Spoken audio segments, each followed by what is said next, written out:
Le collectif antinucléaire des Bouches-du-Rhône vous présente sa demi-heure radioactive de contre-propagande sur le nucléaire. Vous êtes bien sur Radio Galère dans la demi-heure radioactive, émission animée par le collectif antinucléaire des Bouches-du-Rhône les 2e et 4e mardis du mois à 14h15. Nous considérons que nous sommes tous et toutes les cobayes de l'industrie nucléaire et que nous sommes tous et toutes les victimes potentielles d'une prochaine catastrophe. C'est pourquoi nous avons choisi de nous informer pour mieux agir et c'est ce que nous nous efforçons de faire ici. Alors aujourd'hui, on va repartir vers Bure, dans l'est de la France, qui est le lieu prévu pour le projet CIGEO, centre d'enfouissement à 500 mètres sous terre des déchets hautement radioactifs issus de nos réacteurs, enfin je dis nos réacteurs, de leurs réacteurs nucléaires français. La dernière émission sur le sujet date de juin dernier, mais on voulait absolument revenir aujourd'hui sur ce qui s'est passé depuis 2 mois sur le terrain de la lutte anti-CIGEO et en particulier de la pression et en particulier sur le sujet de la pression policière qui s'y est exercée. Alors avec nous, on a depuis Bure un opposant au projet. Bonjour. Bonjour. Alors, merci d'être avec nous. Merci pour ce que vous faites là, parce qu'en ce moment, ça a l'air un peu dur là-bas. Et nous, on est loin et ça nous fait mal au cœur de ne pas être avec vous, mais on pense à vous. Enfin voilà, on est vraiment solidaires. Et avant de passer dans le vif du sujet, est-ce que tu peux nous faire, pour les auditeurs et les auditrices de Radio Galère qui ne seraient pas encore au fait de ce qui se passe à Bure, nous rappeler ce que c'est que ce projet CIGEO en quelques mots, s'il te plaît? Alors le projet CIGEO, c'est un projet qui date depuis un certain nombre d'années. À Bure, s'est implanté dans les années 2000 un laboratoire de recherche souterrain qui est censé jauger de la qualité du sol et d'après eux, le sol qu'ils auraient trouvé à Bure serait adéquat pour enterrer les déchets nucléaires 500 mètres sous terre. Et du coup, ça fait depuis quelques années maintenant qu'ils préparent les dossiers pour commencer le chantier de ce site d'enfouissement de déchets nucléaires. Et c'est une lutte qui date depuis le projet de laboratoire à Bure jusqu'à maintenant. Ça fait une trentaine d'années qu'il y a des gens qui se mobilisent. Et ces dernières années, la mobilisation a pris une ampleur plus nationale que locale. Beaucoup de gens sont venus s'installer. Il y a une forêt qui est occupée, qui est censée être rasée dans le cadre de ce projet, qui est occupée depuis plus d'1 an maintenant. Et il y a des gens qui s'installent dans les villages alentours.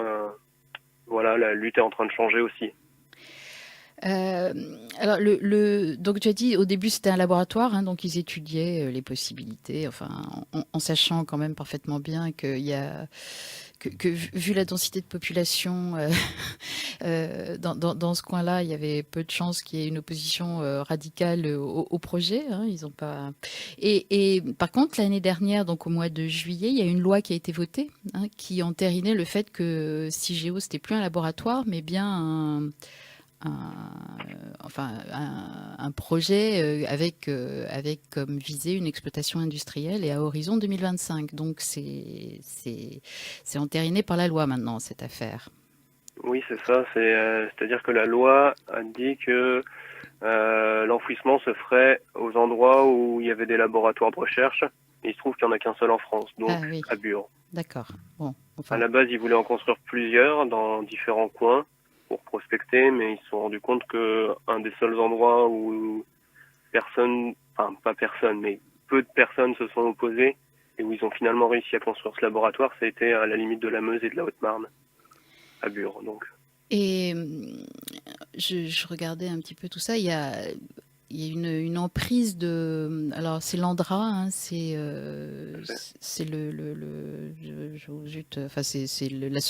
l'agence qui est chargée de gérer les déchets radioactifs en France, qui en fait s'installe, on peut dire colonise ce territoire depuis quelques années.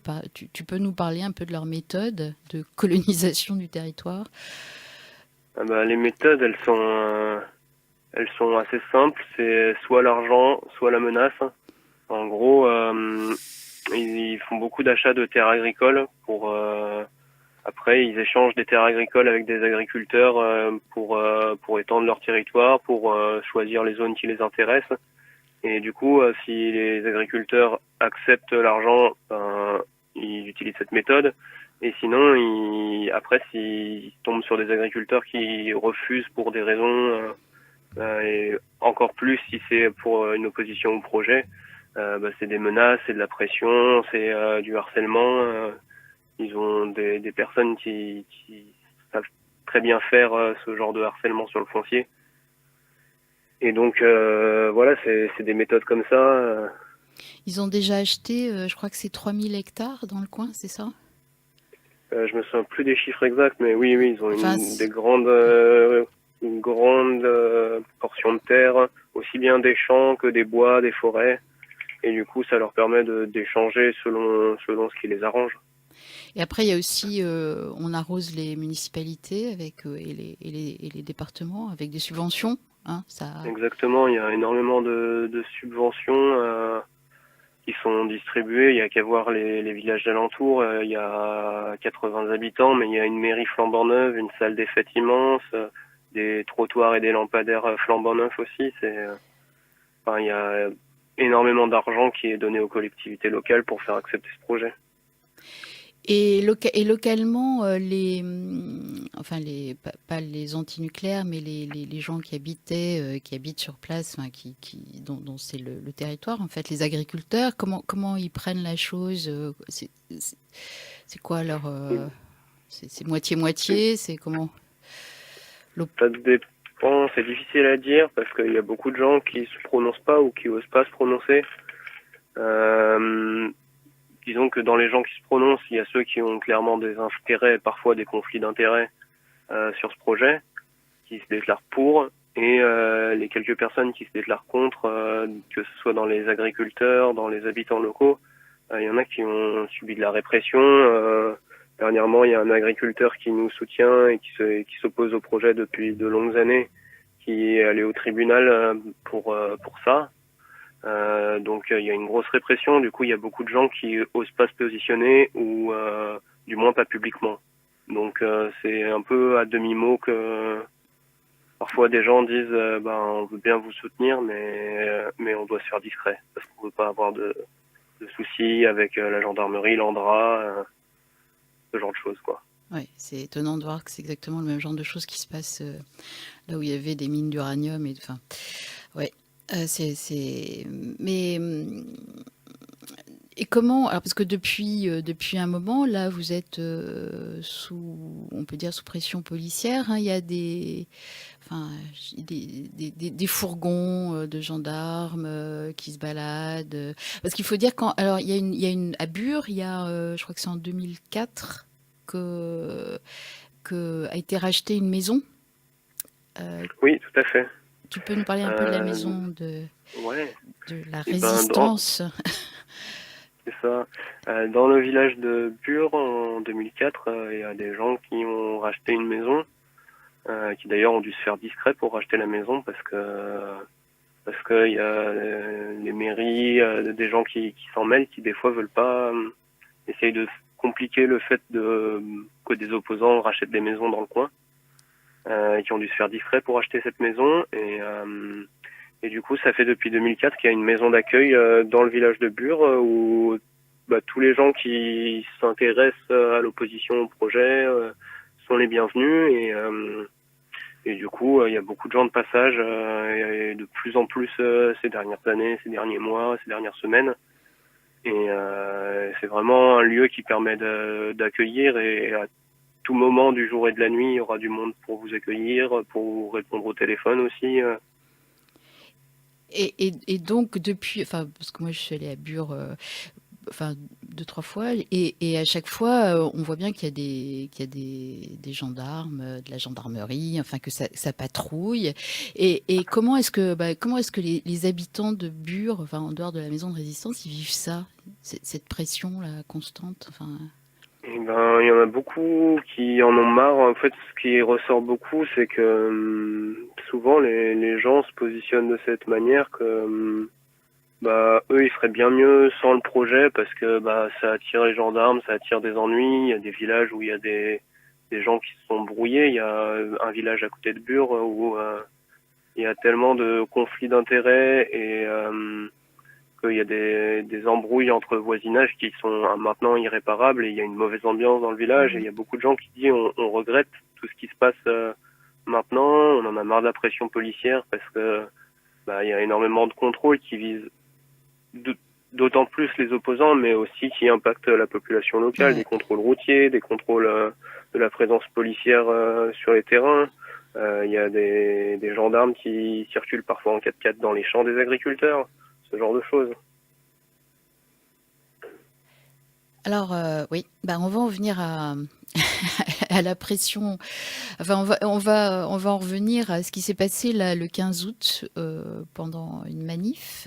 Cette manif, elle avait pour but d'aller sur un site archéologique néolithique qui a été découvert dans les environs, là, qui normalement devrait empêcher l'Andra de sévir, c'est ça? Mais oui, ce qui s'est passé, c'est que récemment, il y a des archéologues qui ont dit qu'il y avait un site néolithique dans l'enceinte du laboratoire de l'Andra. Et donc, normalement, ils sont censés faire des recherches archéologiques qui prendraient beaucoup de temps. Mais ils ont envie d'accélérer cette phase pour se débarrasser de ça au plus vite. Et d'après les premières estimations des archéologues, ce serait un site néolithique d'une très grande taille et qui serait unique en France. Du coup, c'est aussi c'est à la fois quelque chose d'important symboliquement aussi, oui. Symboliquement par rapport à l'enterrement des déchets, quelque chose d'archéologique, de gens qui étaient là avant nous. Et c'est aussi, on peut dire, une aubaine juridique parce qu'il y a quand même beaucoup de recours juridiques qui permettent de ralentir l'avancée du projet. Et du coup, c'est ce genre de choses qui peuvent permettre parce que lorsqu'ils doivent respecter la loi, ça leur prend beaucoup plus de temps que lorsqu'ils utilisent leurs méthodes habituelles. Alors ce 15 août, donc il y avait une manifestation. Oui. Tu y étais tu sais, on a tous lu comment ça s'est passé, mais si tu peux nous raconter un peu le déroulé de la journée, puis comment ça s'est terminé, puis on parlera un peu des armes utilisées aussi, parce que par la police. Alors, disons que la manifestation, il y avait un appel au rassemblement dans le village de Bure, avec un repas le midi. Et en début d'après-midi, il y avait le départ de la manifestation qui était prévu. Et dès la sortie du village, la gendarmerie a bloqué le cortège, a empêché que le cortège sorte du village. Donc le cortège a rebroussé chemin dans le village et a choisi un autre itinéraire en passant par les champs. Et pour aller à un autre village, Saudron, qui est à côté du laboratoire aussi, et qui est plus proche du site néolithique vers lequel le cortège voulait se rendre. Et dans le village de Saudron, à nouveau, la gendarmerie a bloqué les manifestants dans le village. Et à partir de là, la tension est vraiment montée. Quand on parle de gendarmes, on parle de Robocop, là, on parle de gens avec des... Oui. Hein, oui, on parle de ça. Équipés, il y avait un canon à eau, il y avait des gaz lacrymaux. Ils avaient sorti vraiment de l'armement de maintien de l'ordre. Oui, non, c'est juste pour, c'est pas les gentils, les gentils gendarmes avec leur petite casquette. Non, c'est pas ceux-là. C'est pas ceux-là. Donc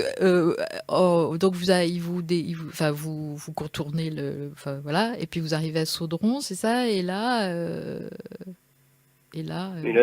on vous empêche. On est bloqué dans le village et voire même repoussé. Du coup, la manifestation s'est repliée dans les champs et c'était vraiment une situation où tout le monde était perdu parce que vraiment après avoir été bloqué dans Saudron, la gendarmerie nous a fait reculer à coups de canon à eau, de gaz lacrymogène, tirer des grenades de désencerclement dans la foule. Et du coup, c'était vraiment une ambiance chaotique. Et au final, en fin de manifestation, il y a un manifestant qui a été grièvement blessé. C'est pas le seul, mais c'est celui qui a été le plus gravement blessé, Robin, qui a d'ailleurs médiatisé le fait qu'il a été mutilé par la police, qui à cause d'une grenade de désencerclement, une grenade assourdissante, ouais. pardon, qui lui est tombée sur le pied, s'est retrouvé à passer 15 jours à l'hôpital avec le pied complètement explosé, des opérations de greffe de peau, de réparation des os, et là il est toujours en béquille à ce jour, et ça a changé beaucoup de choses pour lui ce moment-là, quoi. Alors, j'aimerais bien qu'on parle un peu justement de ce qui a été utilisé là, de cette grenade, parce que bon, moi je suis pas une spécialiste des armes, mais j'ai lu là, je sais plus où j'ai trouvé ça, peut-être sur votre site, enfin sur autopsie de la grenade assourdissante GLI-F4. Hein, c'est celle qui a blessé Robin. Alors, donc en fait. On se souvient que Rémi Fraisse à Sivins, le 26 octobre 2014, a été tué dans le dos par une grenade offensive, voilà, qui contenait, alors si j'ai bien compris, 100 grammes de TNT. Ces grenades ont été interdites, mais celle qui a blessé Robin, la GLI F4, est maintenue. Et celle-ci, elle contient 25 grammes de TNT. C'est des grenades qui se ressemblent beaucoup. Au final, c'est juste des appellations qui parfois sont interdites, mais remplacées par une autre appellation. C'est quasiment les mêmes choses, en fait. Et M. Cazeneuve disant que ces GLI F4 sont nécessaires pour le maintien à distance. Elles sont en outre indispensables à la gradation de la réponse pour protéger tout à la fois les forces de l'ordre et les manifestants violents contre les conséquences dommageables d'un contact. Alors vous êtes donc des manifestants violents.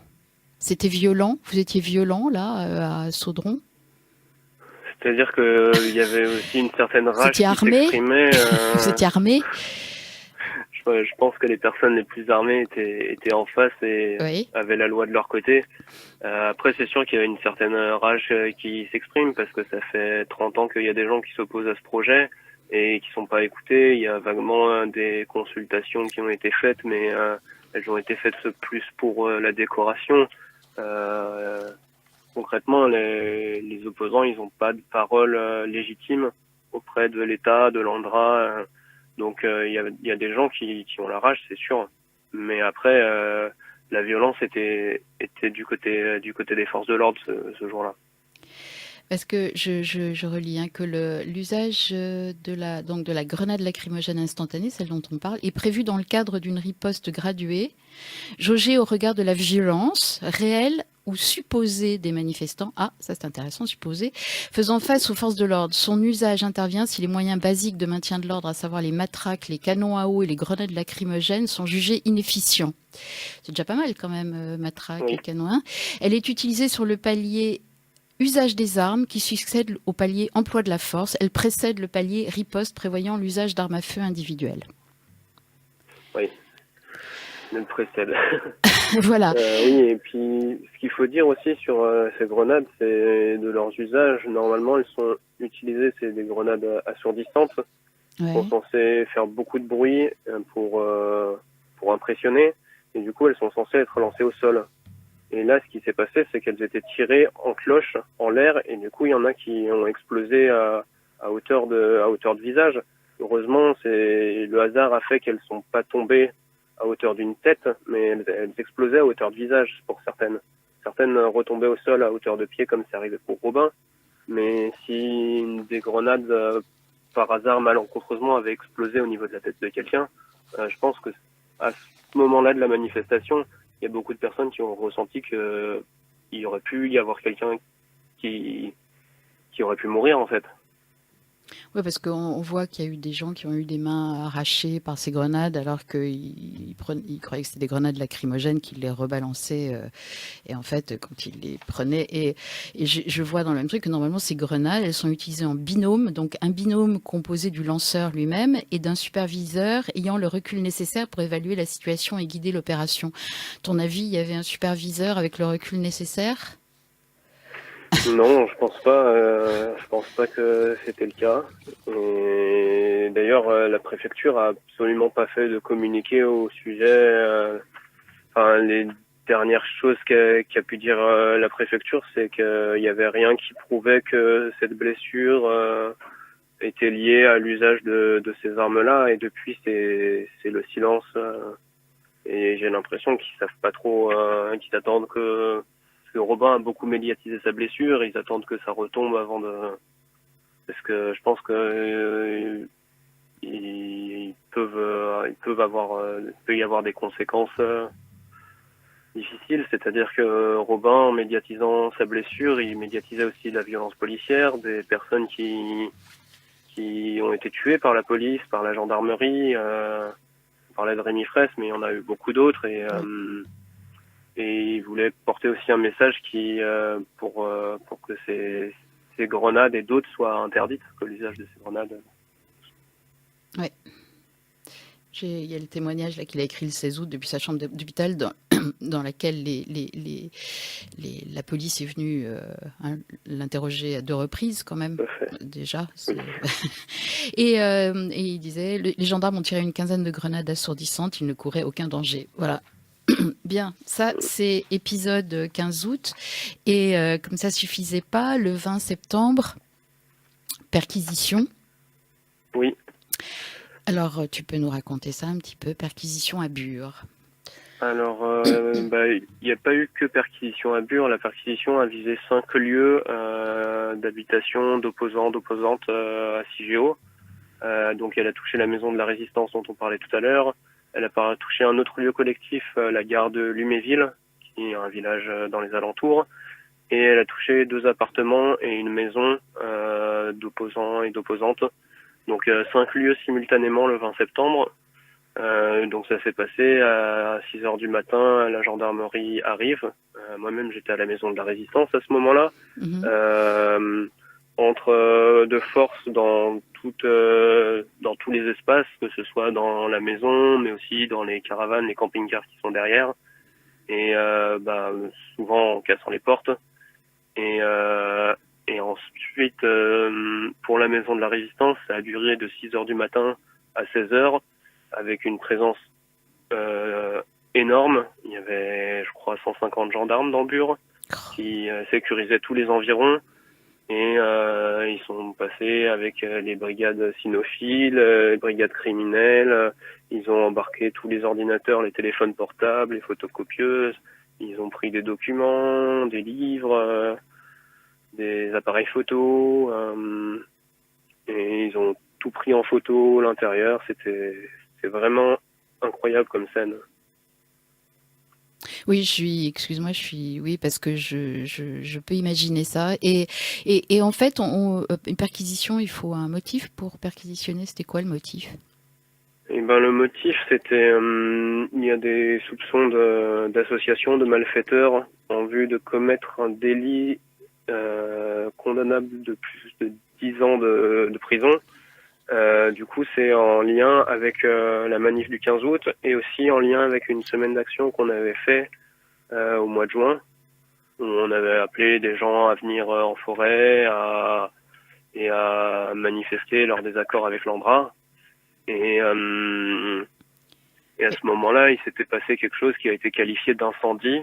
Et du coup, ça a été un des motifs de la perquisition. D'accord. Traumatisant, disproportionné, sans. Alors après, sur le site là, VMC Caen, on peut lire des témoignages de gens qui ont été victimes de cette perquisition. C'est franchement. C'est atterrant, quoi. Et alors, ils ont dit que dans la maison de Bure, ils avaient trouvé des armes de gros calibre. De quoi s'agit-il? C'était l'éolienne, c'est ça? Non, c'était pas l'éolienne. Je crois que ce qu'ils ont considéré comme des arbres de gros calibre, il y avait des feux d'artifice, ceux qu'on peut trouver dans le commerce pour le 14 juillet. Ah oui. Et puis, je crois que ce qu'ils ont jugé aussi de gros calibre, c'est les masses, hein, les outils qu'ils ont pu trouver dans l'atelier. D'accord. Tout ce qui est ces gros outils-là, je crois que c'est ça qui.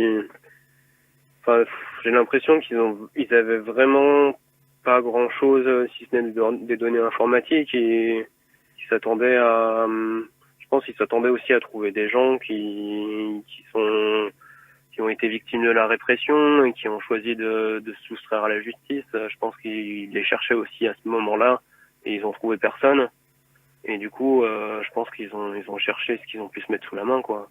Oui, déplacer tout ce monde-là pour rien, c'était dommage quand même.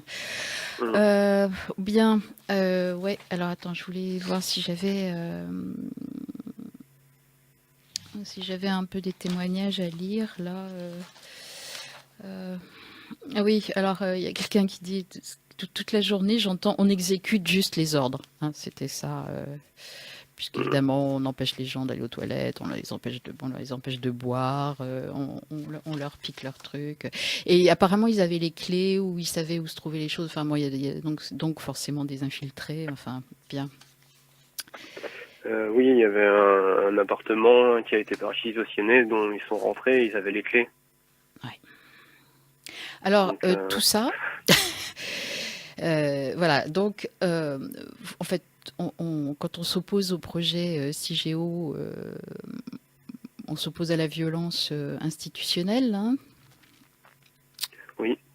Mais c'est vous qui êtes c'est nous qui sommes les violents. Voilà. Bien. Est-ce que ça va, alors non, bien sûr, ça va pas vous décourager. Non, ça va pas nous décourager. Au contraire, dans les jours après, ça a été magnifique de voir le soutien qu'il y a pu y avoir. Il y a eu des manifestations dans une vingtaine de villes le soir même de la perquisition. Il y a des comités de lutte, de soutien qui se sont créés dans différentes villes et qui sont en train de se créer. Et on est en train d'aller rencontrer les gens qui nous soutiennent aussi depuis là où ils sont. Et du coup, il y a un réseau de solidarité qui est en train vraiment de naître de ça. Et puis même nous, de manière interne, après la perquisition, ça a été, il a fallu retrouver du matériel informatique. Du coup, il y a eu beaucoup de dons. Il a fallu remettre en état les portes qui avaient été cassées. Il a fallu ranger ce qui avait été complètement chamboulé. D'une certaine manière, c'était dur, mais ça a donné un regain d'énergie aussi, de nous rappeler qu'on lutte face à quelque chose qui est colossal et je pense que ça nous a bien secoué quand même. Oui, je pense que les deux, enfin, c'était de toute façon le but, hein, Ouais. c'est leur but de vous terroriser, de vous faire peur et pour que vous abandonniez, c'est le voilà. Alors il y a un appel, il y avait eu un premier appel là qu'on peut trouver sur votre site, enfin sur le site de VMC Caen. Pour premier appel de l'Assemblée de lutte du mouvement contre la poubelle à constituer des comités bures partout. Et je lis simplement, non, c'est pas simplement, c'est important, c'est l'objectif de ces comités et de le rappel de pourquoi on lutte. Notre lutte ne veut pas simplement sauver un territoire rural de l'enterrement de première classe que lui offre le nucléaire. Elle concerne tout le monde. Le projet CIGEO en Meuse est le dernier espoir pour l'État de gagner du temps face à l'inexorable accumulation des déchets radioactifs. En le bloquant, nous remettons en question l'existence de toute la filière, depuis l'extraction de l'uranium au Niger, au Gabon, jusqu'au central, jusqu'à la poubelle finale, et nous questionnons aussi plus généralement la violence de l'État envers tout ce qui vit. Eh ben, je trouve que c'est un bel objectif, moi. Ouais. Ouais, ça fait beaucoup pour tout le monde, mais c'est un bel objectif quand même. Ouais, rien de moins, je trouve. Donc, bon, il y a un appel à créer des comités. Je sais que apparemment il y a un infotour sur Bure qui va passer à Marseille en novembre. Donc, vous nous tiendrez au courant et puis Oui. hein, comme ça on pourra appeler à ça. Et puis j'aime bien, quand je fais des émissions sur Bure, j'aime bien rappeler ce qui a été dit par un directeur de l'Andra en juillet 2016 dans le Figaro, et qui dit: il faut décorréler la problématique de la gestion des déchets de celle du nucléaire, et c'est ce que ne font pas les opposants. Alors je veux vraiment inciter les opposants à ne pas écouter l'Andra. Il ne faut pas décorréler la problématique de la gestion des déchets de celle du nucléaire, ça leur ferait trop plaisir. Ouais, c'est sûr. C'est pour tous les gens qui penseraient que c'est une bagarre territoriale, ça l'est, parce qu'il y a la colonisation du territoire, mais c'est plus que ça. C'est évidemment plus que ça. Ouais, c'est sûr, c'est qu'il y a il y a beaucoup d'aspects, comme tu l'as dit, qui rentrent en compte, et en fait, on s'oppose à ce projet, qu'il soit ici, qu'il soit ailleurs, mais on s'oppose aussi au nucléaire en général et à tout ce que ça implique, en fait. C'est une lutte beaucoup plus large, et chacun et chacune y est pour des raisons qui lui sont propres, et on se retrouve à partir de ça. Ouais, entièrement d'accord. Je voulais finir parce que je voudrais faire la promo d'un livre que je trouve intéressant à relire dans ces moments-là. C'est un livre de Gunther Anders, qui est un philosophe allemand qui a écrit L'obsolescence de l'homme, la menace nucléaire, etc., etc. Bon, et qui a écrit un livre qui s'appelle La violence, oui ou non. Et il n'y a pas de point d'interrogation à la fin. Et c'est La violence, oui ou non, une discussion nécessaire. Et c'est paru aux éditions Fario en 2014. Et Monsieur Anders, après, ça a été écrit en 1987, juste après Tchernobyl. Et Monsieur Anders prend des positions tout à fait radicales. Que je n'expliciterai pas à la radio parce qu'on va nous dire qu'on incite à la violence. Donc, mais je vous incite à lire le livre de Gunther Anders, La violence, oui ou non.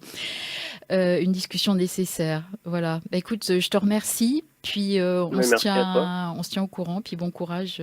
Ouais. Et le bois Lujuc, ça tient toujours? Oui, très bien. Bon, super. Très bien, il y a du monde. Super. L'hiver arrive. Oula, bon courage. Et voilà, donc je vous recommande le site tout sur Bure, VMC-CAMP. Je remercie Sidi à la technique, et puis nous on se retrouve dans 15 jours. C'était la demi-heure radioactive sur Radio Galère. À bientôt. Merci à toi. À bientôt. Salut. Salut.